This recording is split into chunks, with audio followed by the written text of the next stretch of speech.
The desert, a place where machines die faster than men, where heat melts steel and sand becomes the enemy of engines. Between 1940 and 1943, the deserts of North Africa became the proving ground for a new kind of warfare, a battle not just of men but of machines. This is the story of the tanks that fought beneath the burning sun, the engineering, the innovation, and the desperation behind the war in the sand. When Italy invaded Egypt from Libya in 1940, no one expected a technological arms race to begin in the desert. The first tanks to fight here were primitive. Italy's Fiat L3 tankettes, thin armor, twin machine guns, were little more than metal coffins under the desert sun. Britain's early models, the Matilda II and Crusader, were slow and unreliable, but their thick armor gave the Allies an early edge. Then, in February 1941, came the German Africa Corps, and with them the Panzer. The Panzer III and IV were mechanical marvels for their time, fast, efficient, and adaptable. Equipped with radios in every tank, Rommel could coordinate his forces with unmatched precisions. In the early months of 1941, German tanks outmaneuvered their British counterparts, not because of numbers, but because of communication, reliability, and tactics. Desert warfare was about speed, and no one understood that better than Rommel. He used his panzers like fencers' blades, striking, feinting, disappearing before the enemy could react. But the desert had no favorites. Engines clogged with sand, tracks snapped, lubricants boiled away. The mechanics of both sides fought their own war against dust, heat, and time.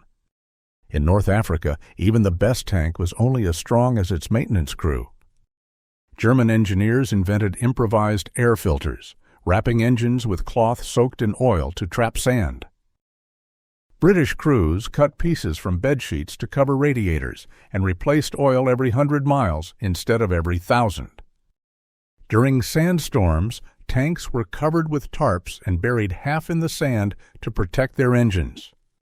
The desert devoured metal, bearings wore out, gun barrels warped in the heat. But out of necessity came innovation.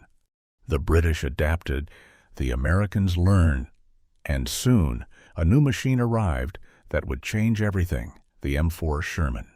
By late 1942, the U.S. began shipping thousands of M4 Sherman tanks to North Africa. The Sherman wasn't the heaviest or the fastest, but it was reliable. Its air-cooled engine thrived in the desert, and its mobility gave the Allies a new advantage.